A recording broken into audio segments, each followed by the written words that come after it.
Okay, so we're talking about um, why did I add the long string shapes? I know I'm just trying to get the idea across to you guys, and that is that because it was simple enough to do it in caged, and I know, apologies to people, I said, you're going to like this, it's caged. But I found that if you add the long string shapes, we're going to do a scale count here 3, 4, 5, 6, 7 root. And we're just looking at, let's do drawing tool maybe. I'll show you what I mean. So we're actually going out of the cage here. This is the C long cage. If you want to make C long, you don't have to. The C string shape, no matter where you play it from, my low is E here, so C would be the third of E flat.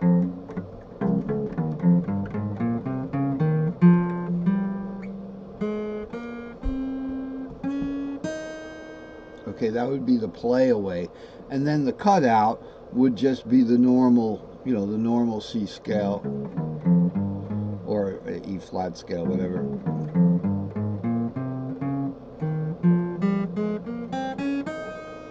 Okay, so, but we're just using C as an example because we already kind of recognize the notes so easily. What happens is we're looking at playing these notes here.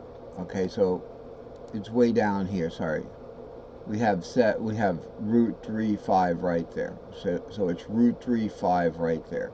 If we look at that in context with its scale 3 4 5 6 7 root 2 3 4 5 6, there's our root, there's our 3, there's our 5. So it helps us gain some perspective of where that root 3 5 is, because we're counting the scale 3 4 5 6 7 root 2 3 4 5 6 7 root 2. Okay, it's just that if we have the 7 that we wanted to play, where'd that 7 come from? It comes from the scale. So that's pretty much what we're looking at. If we look at a different box, let's look at the D box. And by the way, before we dive into anything specific, just want to show you a little bit more about this chart. So we got the long cutout scale cages show the outer chord notes. That's why they're shown.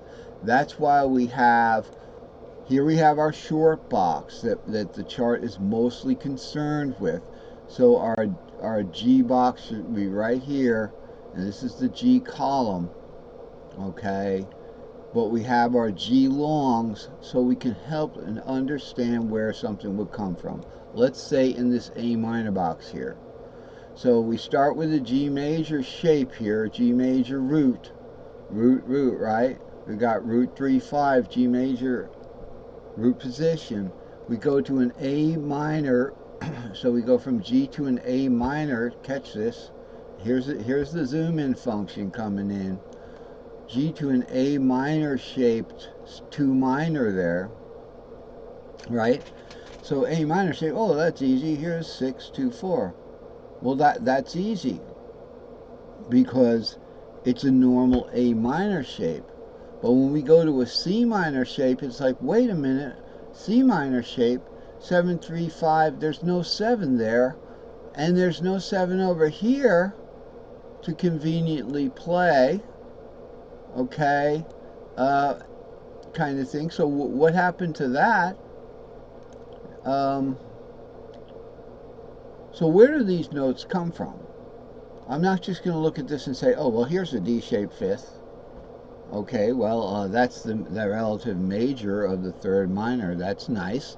But when you're trying to play a third minor, if you just play these 3 right here instead of this third, it doesn't sound too good. It doesn't sound like a minor anymore. So where do these notes come from? So let's grab our little C minor shaped box here, okay, and let's go up to the G box here. Zoom out a little bit. So here's our G box here. Alright. And let's draw the box that we're focusing on here, which is our C minor box right there. The question is, we've got the 7, the 3, and the 5, okay? Because remember, if it's a C-shaped fourth, then we're going to have root, all right here. We're going to have root right there. We're going to have 4 there. Okay, root is the 5th of the 4th. And then we're going to have the 6th there. Right, C-shaped fourth would be first inversion 4th right there. First inversion, second inversion rather. Second inversion 4th. Root 4, 6. Second inversion 3rd, 7, 3, 5. Okay. What we have here, that's fine. I see that, and I see how we could have a C minor shaped. So let's see, if I'm doing that from up at this B, let's say in the key of C, it would go, and then, but we can't get that 7 if we're playing that down here by the capo or the fret nut. So what are we going to do? We're going to choose other notes that happen to, so we look at the scale. We look at the scale, 6, 7, root, or that's obviously in the A box. Okay, so it's 6, 7 root, you know, it'd be something like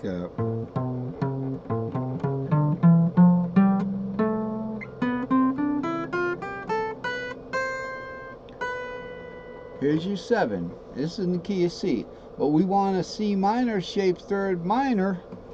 Okay, so what are we doing? If we put the capo on here, the capo all the way up here on this 6, now I can't get my 7 when we have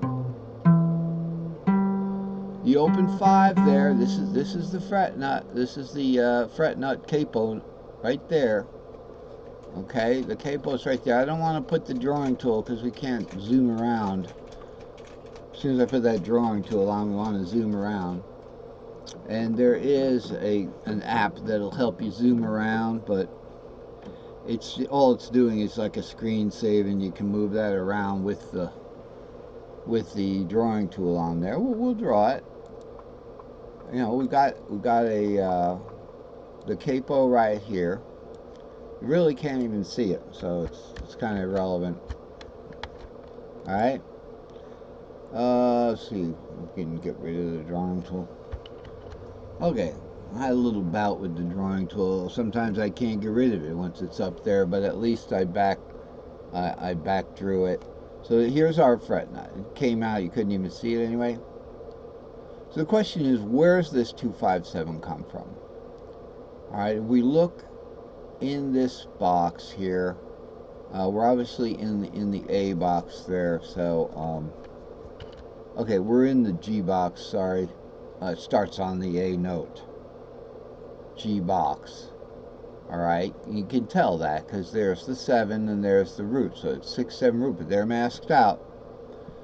So now we're not going to be able to get that 7. Okay, we look at the G box there. The 7 we want is there. It's also over here in the long pattern. So we look at the long pattern, we say, oh yeah, there's our 7.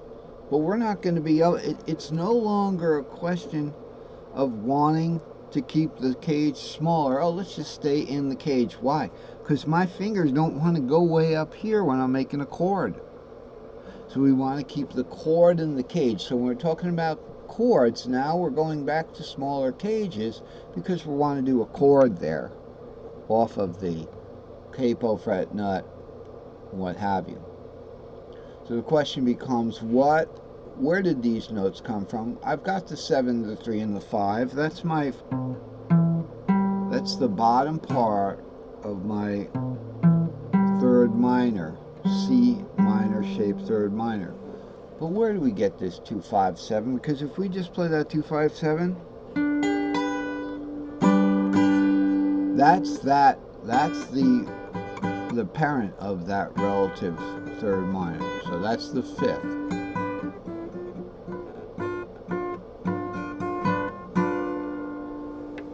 All right, so